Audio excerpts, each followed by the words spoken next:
So hello and welcome back to my YouTube channel Mridu'S blog. Sikkim Darjeeling series খন চাই আপোনালোকে কেনেকুৱা পালে? নিশ্চয় ভালে পাইছে। আজি মানে আপোনাৰ দেৱালী হয়, গতিকে দেৱালী ছুটি থাকে সকলোৰে, গতিকে অলপমান ঘৰৰ পৰা আকৌ দেৱালীৰ কাৰণে বহুত দিন হ'ল আপোনাৰ ঘৰ যোৱাও নাই, গতিকে সেইকাৰণে ভাবিলোঁ আপোনাৰ ঘৰলৈ যোৱাৰ কাৰণ এটা সৰু মানে ব্লগ আপোনালোকৰ কাৰণে আগবঢ়াওঁ, আপোনালোকেও চাওক, ভাল পাব চাই, ইমান বেছি বৰিং নহয়, এইবাৰ ভাল পাব চাই, গতিকে বেলেগ একো নকওঁ, ব্লগটো চাওক। মই মানে মোৰ ঘৰ হোজাইত, এতিয়া মই হোজাইত গৈ আছোঁ, আপোনাৰ ট্ৰেইনেদি যাম, ট্ৰেইন আছে আপোনাৰ প্ৰায় 11টা বজাত। এতিয়া মই ঘৰতে আছোঁ আৰু অলপ সময় পিছত মই ওলাই যাম। তেনেহ'লে আজি আৰু বেছি দেৰি নকৰোঁ, বলক এই ব্লগটো আৰম্ভ কৰোঁ।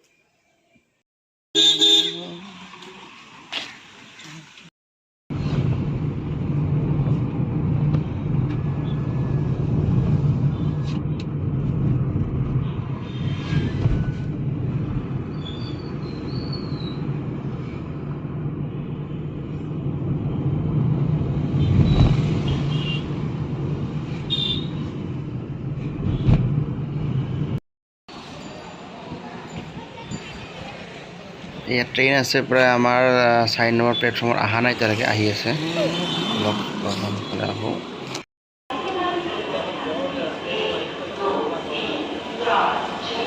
ট্ৰেইন এতিয়ালৈকে অহা নাই, আহিবহে, মানে প্ৰায় আধা ঘণ্টা লেট চলি আছে ট্ৰেইনখন। ট্ৰেইন আপোনাৰ ৰাজেন্দ্ৰ নগৰ, মানে আপোনাৰ সপ্তাহত এদিনে চলে। এইখন নহয় দেই, এইখন বেলেগ ট্ৰেইন, এইফালে আহিব।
আহি পালোঁ আপোনাৰ হোজাই, এইখন হোজাই আপোনাৰ প্লেটফৰ্ম। বহুত আগত মানে আপোনাৰ ট্ৰেইনখন এখানে ৰাখি দিলে, মানে আমাৰ দবাঘাট বহুত আগত আছিলে, এতিয়া এইফালে যাব লাগিব।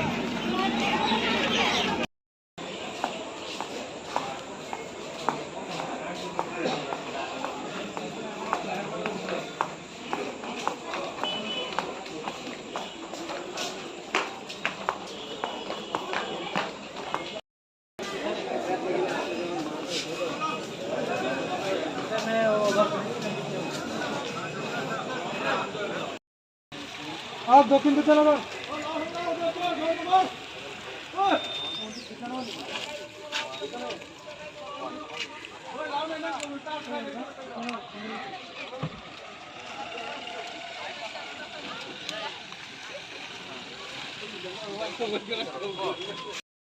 এইফালে আপোনাৰ অভাৰব্ৰিজ বনাই আছে নতুনকৈ, নহ'লে মানে আপোনাৰ যান জঁটৰ বহুত সৃষ্টি হয় আপোনাৰ হোজাইত।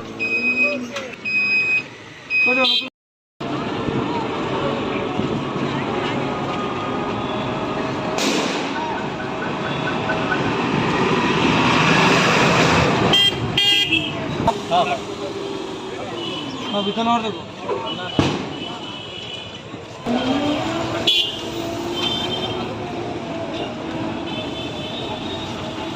বিদ্যানগৰ বিদ্যানগৰ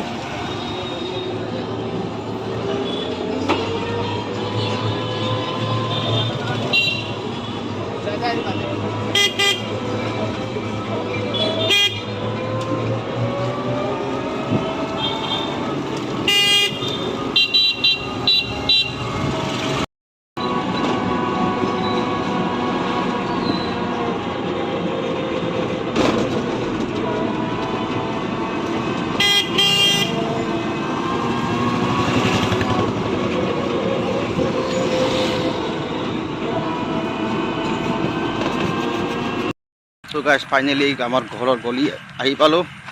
এইফালে ঘৰ আছে, গৈ আছোঁ। বাকীখিনি ঘৰত গৈ পেলাই দেখাই আছোঁ দেৱালীত কি কৰিম এতিয়া ঘৰত। পালোৱে আৰু 5 মিনিট ৰাস্তা।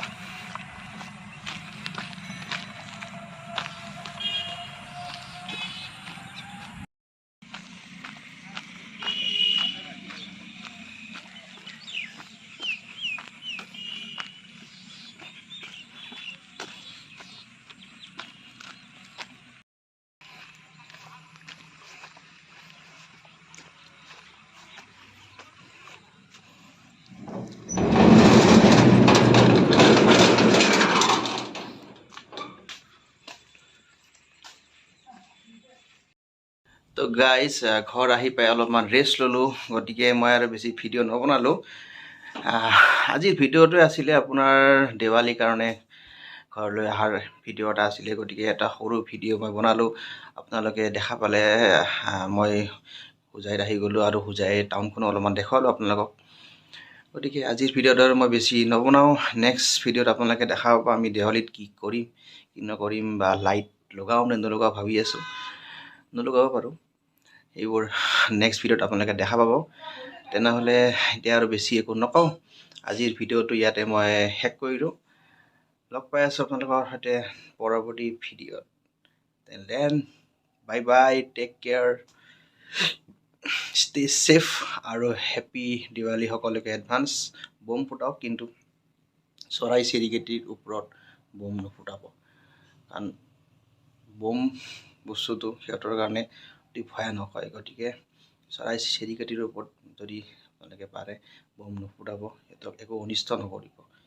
এই পৃথিৱীখন সকলোৰে হয়, যেনেকৈ আমাৰ হয় তেনেকৈ সিহঁতৰো হয়।